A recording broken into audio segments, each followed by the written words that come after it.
So guys, ito yung new business ni Kuya. So ayan, tabing daan. Ito yung business niya guys. Oh, ayan yung tindahan, dyan siya magluluto. Then batcho yan daw, and arroz caldo, and may mga puto siya. So ayun, napakaganda guys.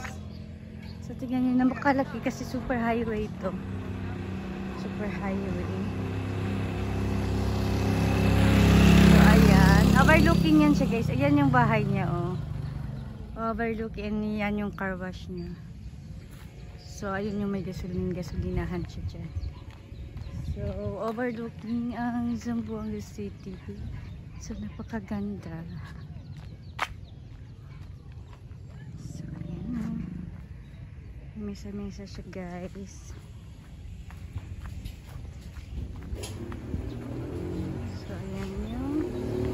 Baba. So ayan yung baba. So ayan yung tindahan. So magpolisin natin yung mesa. Tulungan natin si Kuya. And maglagay ako ng mga payong-payong. Ito yung mga payong-payong.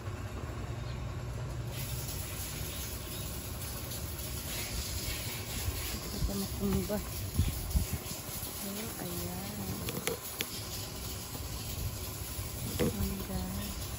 Kuya, sana yung ano mo? Payong-payong mo.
kuya magluluto guys. Yan yung lutuan niya. Then ayan, meron siyang lababo dyan. Yan. Ayan yung mga gagamitin niya sa bok choy and sa arroz caldo. Tignan natin kung may tubig. Uy, hindi mag-open. Ma-open guys.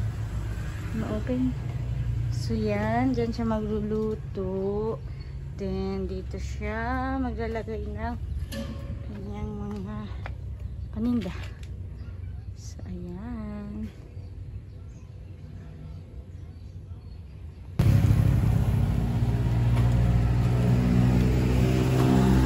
Ito guys yung owner. Tingnan nyo, simple lang no. Pero milyonaryo yan guys. Uy, okay mo na balat dyan. Milyonaryo yan. Ganyan lang yan. Hindi na kayo maghiwa ako.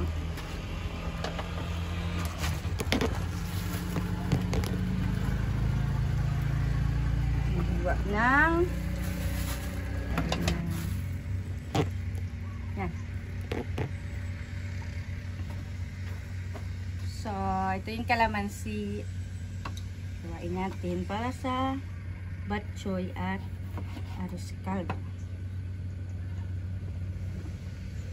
Tulungan natin si kuya guys.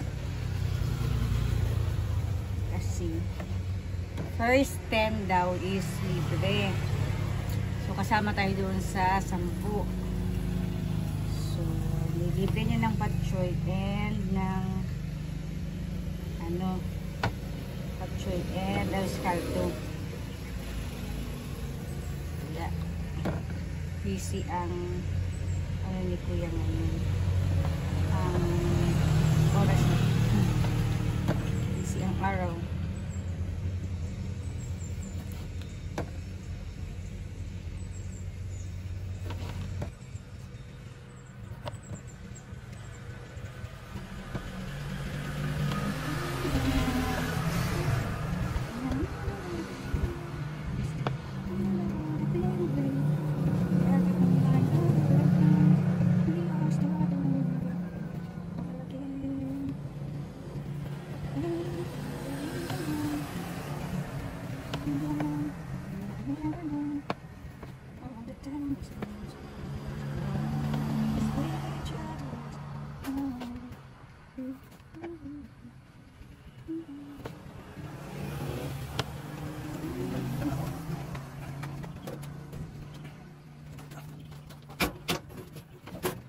Tumitingin na dito kuya, dumadaan. Ha? Tumitingin. Ito, umusin to dahon? Oo, pinti ka. Oo. Tapos na natin guys, slice ang mga kalamansi din. Ayan naman, umusin daw natin.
Guys.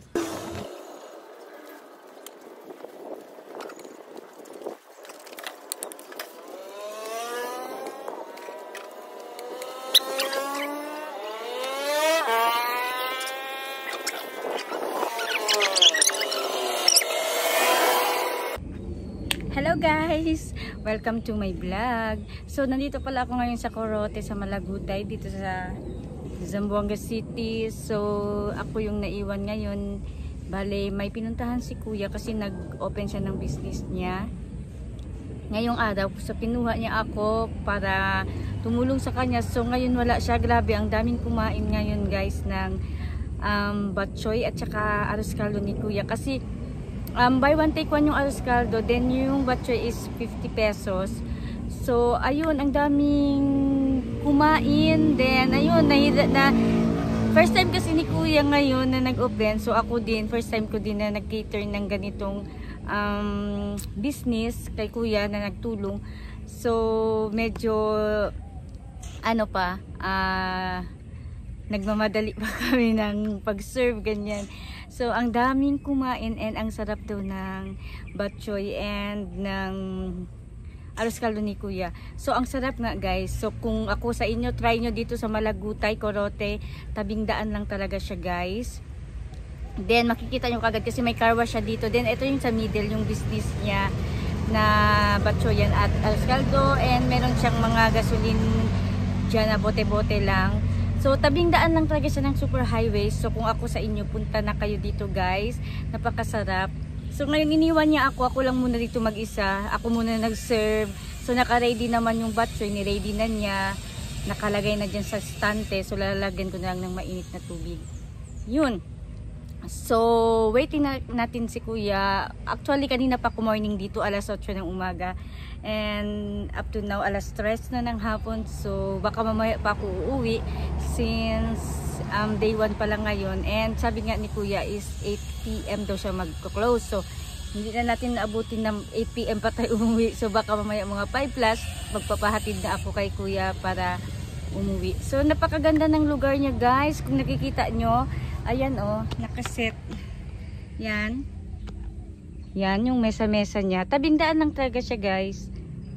Ayan, may tindahan siya. Ayun, yung tindahan niya. Tapos dyan siya nagluluto. Yan. So, tapos ayan overlooking.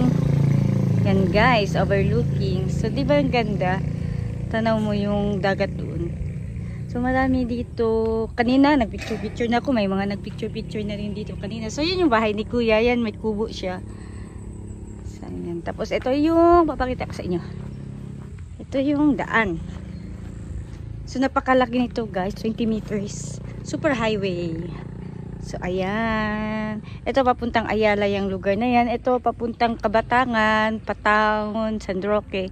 So, ayan. Yan yung daanan. So, ito yung car wash niya. As you can see, yan yung car wash niya guys. Ang dami din nagpapa-car wash dito.